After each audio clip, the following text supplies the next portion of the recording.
obligation that a human being, a Jew needs to give his life for HaShem is this partial.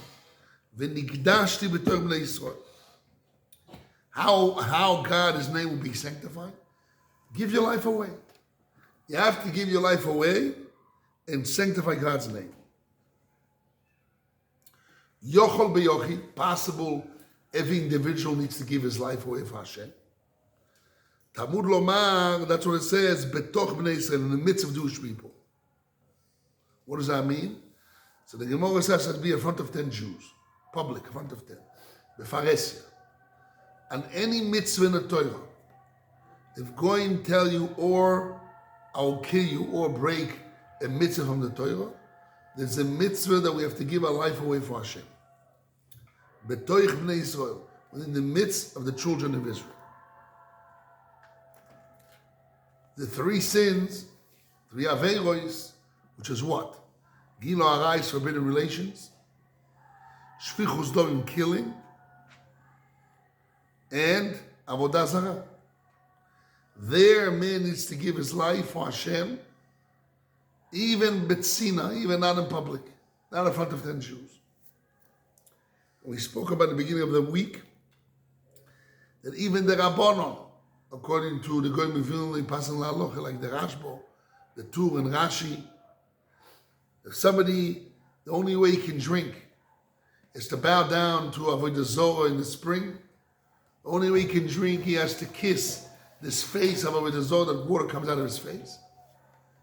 Otherwise, will die out of thirst. According to the Ran, you only give your life away for it. Only if the real sins.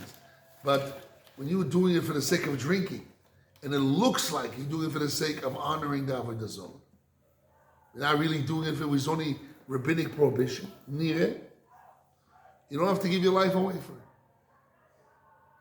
But according to the Rashbo, Rashi, and the Tur, and the Goyim Vilna holds that halacha, you have to give your life away even on the Rabbanon, which is nire k'mishtach Avodah Zorah.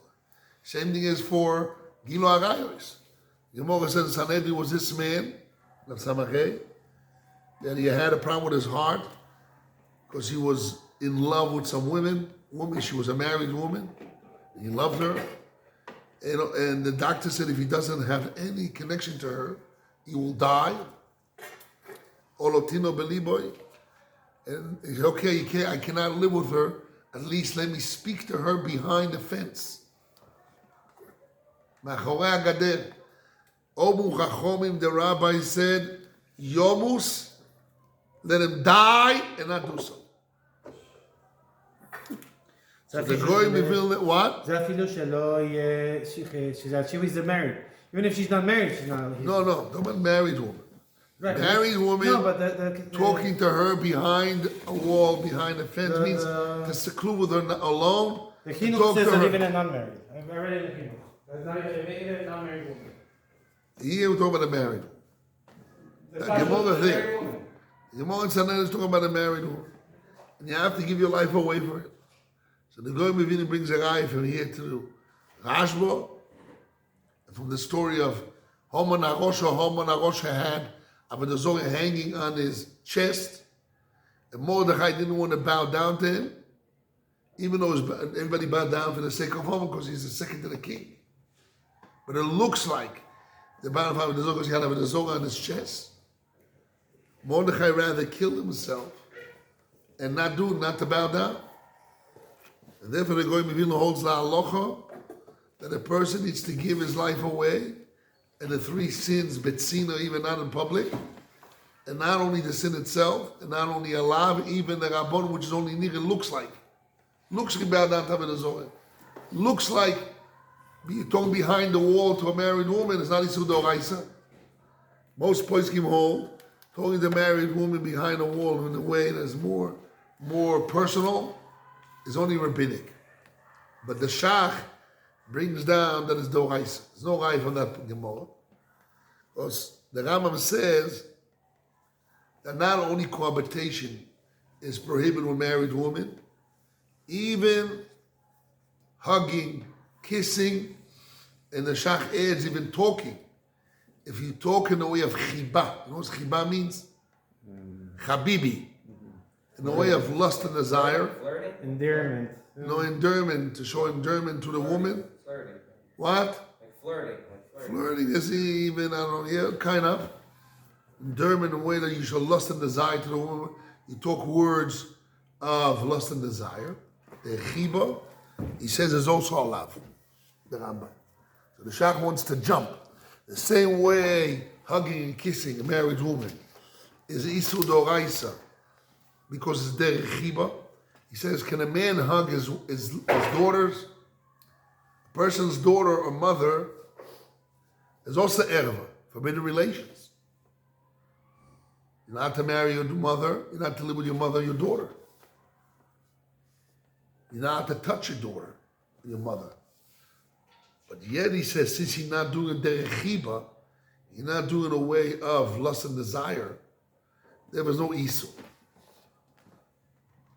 For example, a person's wife, she's sick, and she's nida. Can I hold her hand by a doctor? According to the Rambam and the Shach allowed. Because the whole prohibition, which is not cohabitation, when it's not cohabitation itself, according to the Rambam, the whole cohabitation is derech chiba, in a way of endearment, loving desire. But if you're not doing derech chiba because she's sick, and even though she's nida, according to the Bes Yosef, according to the Shach is allowed, according to the Rambam. But anyhow, the Rambam says no proof from that Gemara that the rabbi said he should die and not speak to this married woman behind the wall.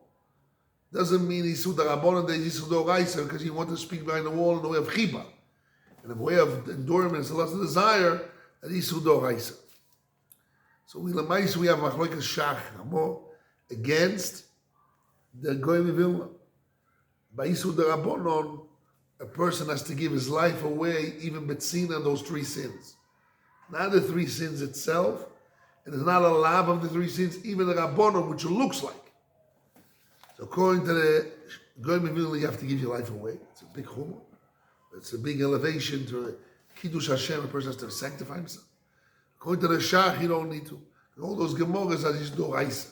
If you do it in a way of lust and desire, this is doraisa.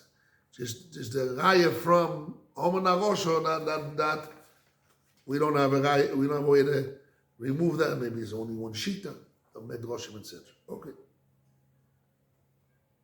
Here the Torah in our parsha says that betoich bnei Yisrael, in public in front of 10 Jews, public means 10 Jews, v'nigdashti, a man needs to sanctify God's name, betoich bnei Yisrael, within bnei Yisrael. What makes bnei Yisrael, children of Israel, 10 Jews? 10 Jews means bnei Yisrael, and then you have to sanctify God's name within the children of Israel, in front of 10 Jews. But Rashi brings down the Teretz Koyani, very important Teretz Koyani. This is what I'm all talking just for this goal. Comes the Rashi brings down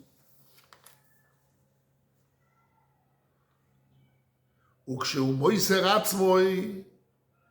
a person gives his life away for Hashem in front of 10 Jews, all sins, or three severe sins, even Betzina, when you give your life away, you have to give your life on the condition to die.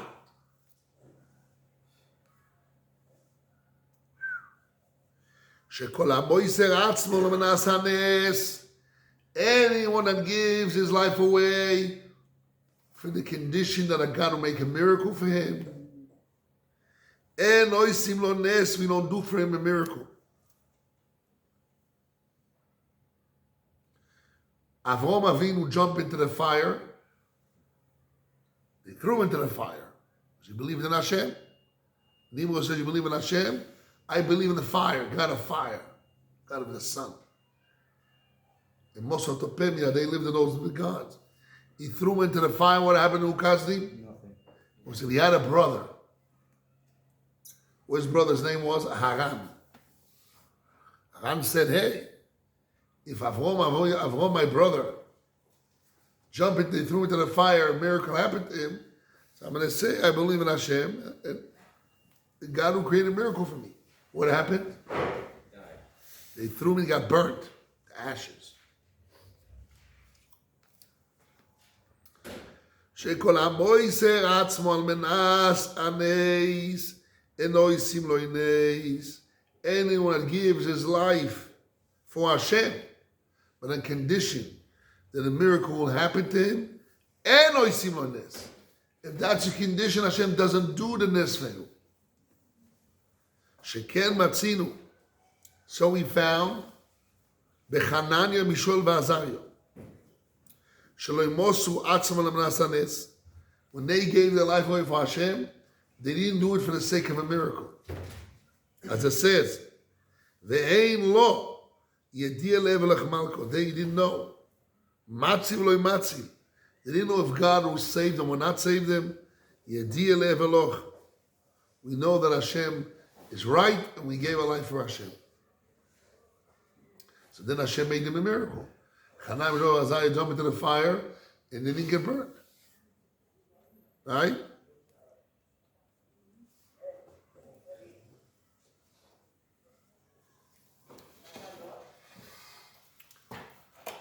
Why? Why, if somebody jumps into the fire or somebody gives his life away, if he gives for the sake of a nes, that itself, Hashem will not make a miracle. The answer is very simple. Hashem gives you opportunity to sanctify God's name, and you're not willing to, and the only way to do it is you're going to create a miracle, means you're not doing it for the sake of sanctifying God's name, for the sake of a condition of miracle. There's no greater disgrace of God's name. And that itself is a reason, and Hashem doesn't make a miracle for him.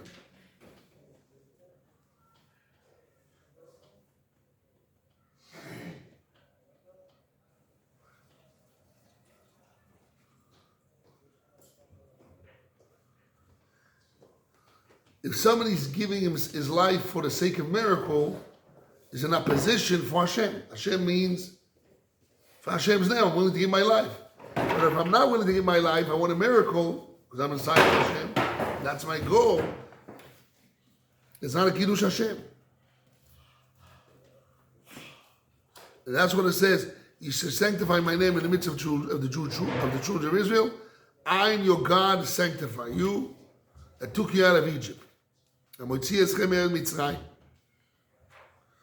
order, Hashem took us out of Egypt. Instead of being a slave of the Egyptians, we became a slave of Hashem.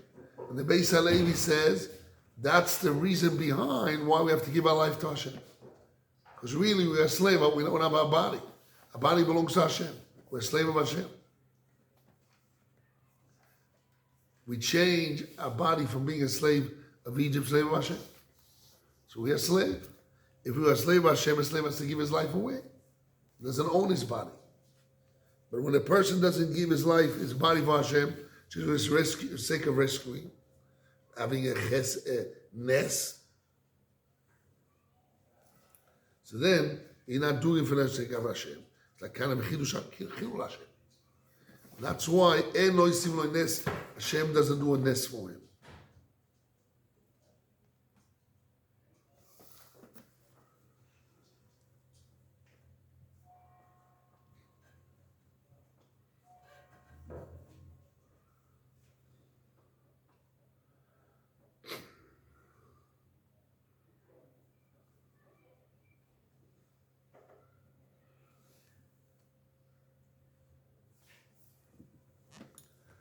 This shows how much a person needs to give his life to Hashem. What level a person needs to give his life to Hashem. In what level we have to prepare ourselves, our devotion to Hashem, to give our life away. There is a book called Chovat HaTalmidim. One of the biggest rabbis. And he says, what is this? What? It's an alarm. Why you set this case alarm? It wakes me up. That's just. Why are you mad? It's not funny. It makes everyone scared. It was before I've been using it since before. Okay, so very good, very You good. choose anything else? I love this. Okay, Anything else? I love this. okay.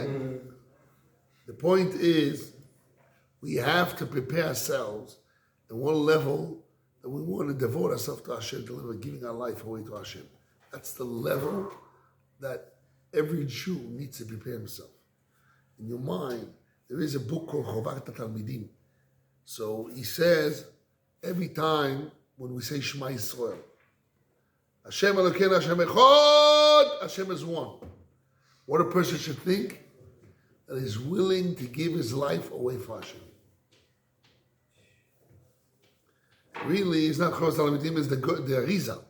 The Arizal brings down in the Kavanot, when we think about Hashem Echad, and the Rapach Nitzoitzois, it's a whole world from above to below, below above. And Achdus Hashem, there he speaks about the name of Ab and Ma, of God's Yud Kei Vav Kei, that he goes through all the options, and each option is another type of death, and willing to give ourselves to Hashem. Skila, Sreifa, Ereg, Vechenek. That's really the Kavonas. But without Kavanot of the Arizal, according to the Chovat Talmidim, that's simple, that's as far as your heart. When you, every morning and every night, you say Shema Yisrael, you say, I love Hashem with all my heart, all my soul, all my might, all your soul, doesn't mean all your soul. Hashem Echad, and you're willing to give your life away, you have to imagine your mind. I remember when I was a young boy, it was very hard for me to imagine that. I was thinking to myself, if I have such a position, I'm waiting for an S. Like Rashi says, you say of an S. I'm willing really to give my life away for Hashem. Are you willing to? Is it real or fake or words? You have to prepare yourself. It's our life. Yes. But the life doesn't keep by Hashem, right? It's nothing much for us. Sure, it's all good words. When you say Shema Yisrael, you have to have in mind that you're giving your life away to Hashem. You have to imagine a situation that you're being there and you're willing to give emotionally, spiritually, mentally, to give your life away for Hashem. Like Rabbi Akiva? Oh, Rabbi Akiva, when he was 120 years old, and the Romans came to kill him, what he said? He was happy. The student said, why are you happy? He said, all my life, I was waiting for this opportunity. It means every day we say Shema Yisrael, he was waiting for the opportunity. He was imagining, it was real by it. He says, now I have this opportunity, I'm not going to, now I have a test case. Is it all my life that what I really, thought and put in my mind as a mentally and emotionally, it was real or not? He was happy.